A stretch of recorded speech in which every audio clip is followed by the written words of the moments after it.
Hello friends. कैसे हैं आप सब? आशा करती हूँ सभी अच्छे और स्वस्थ होंगे। आज की जो मैं कहानी लेकर आई हूँ, यह एक मध्यम वर्गीय परिवार की कहानी है कि माता-पिता और एक बेटा होता है।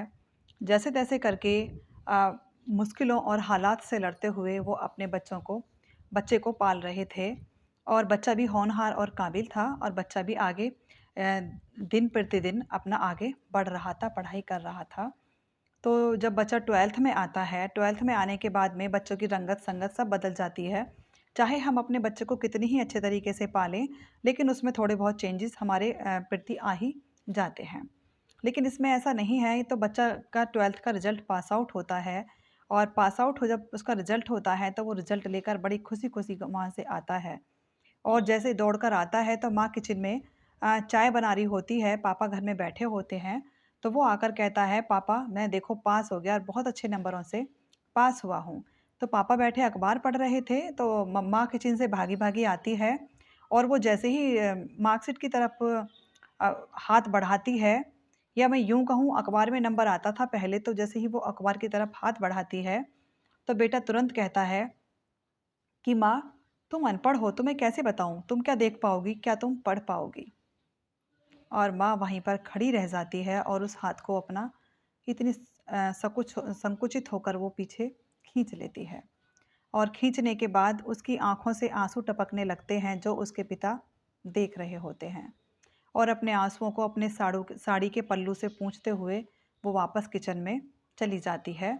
और उसके बाद में उसके बेटा जो पिता होते हैं वो उसके हाथ से अखबार को लेते हैं और लेने के बाद में वो कहते हैं, "बहुत अच्छे बेटा, अब तुम बहुत बड़े और बहुत समझदार हो गए हो।"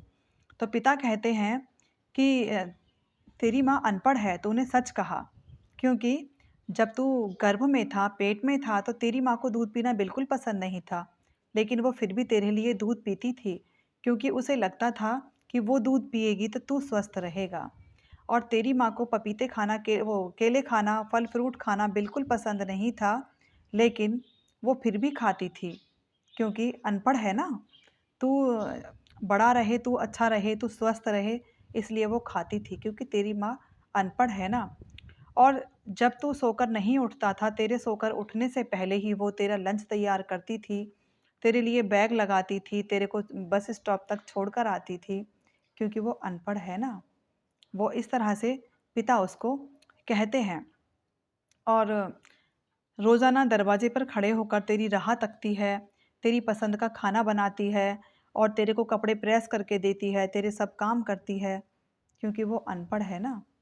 जब पिता 4 से 5 बार पूरे बचपन से लेकर पेट में पलने से लेके और 12th में आने तक की माँ का पूरा सफ़र बयान करते हैं, तो बच्चे की आँखें शर्म से झुक जाती हैं और वो रोता हुआ अपनी माँ के पास जाता है और माँ के पैरों को पकड़ता है और माँ से माफ़ी माँगता है और कहता है कि माँ, मुझे माफ़ कर दो और ये मैंने बहुत बड़ी गलती की। और फिर उसके बाद में माँ अपने बेटे को गले से लगा लेती है और उसे बहुत प्यार करती है। तो कुछ भी करें जीवन में, लेकिन माँ-बाप का कभी अपमान ना करें। माँ चाहे अनपढ़ है या माँ पढ़ी-लिखी है, जितने काम एक पढ़ी-लिखी माँ करती है, उतने ही काम बच्चे के लिए एक माँ करती है, अनपढ़ माँ करती है।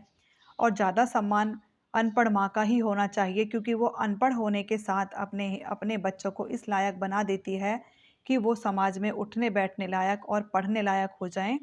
तो कभी भी अपने माता-पिता का अपमान ना करें, चाहे वो पढ़े-लिखे हैं या अनपढ़ हैं। और अपने बच्चों को पढ़ा-लिखा इसीलिए माँ-बाप बनाते हैं, ताकि वो उनसे बेहतर ज़िंदगी जी सकें। हर माँ-बाप का यही सपना होता है कि उनके बच्चे उनसे बेहतर लाइफ़ जिएँ, उनसे बेहतरी में हर कदम आगे बढ़ें और हर बेहतर मुकाम को ही वो अपना पाएँ, छू पाएँ। तो ये छोटी-सी कहानी एक बहुत बड़ी सीख देकर जाती है कि जीवन में किसी भी मुकाम पर आप पहुँच जाएँ, कहीं पर भी आप पहुँच जाएँ, किसी भी क्षेत्र में आप जाएँ, अधिकारी हो, डॉक्टर हो, डीएम हो, एसडीएम हो, या आप किसी भी पद पर प्रतिष्ठित हैं, लेकिन हर पल ये ध्यान रखें कि ये सब देन आपके माता-पिता की है, ना कि आपकी। अगर माता-पिता ही आपको रास्ता ना दिखाएँ अपने अ, दुखों को, तकलीफ़ों को छुपाकर, तो आप किसी भी मुकाम पर नहीं पहुँच सकते, किसी भी मुकाम पर नहीं पहुंच सकते। Thank you and have a nice day.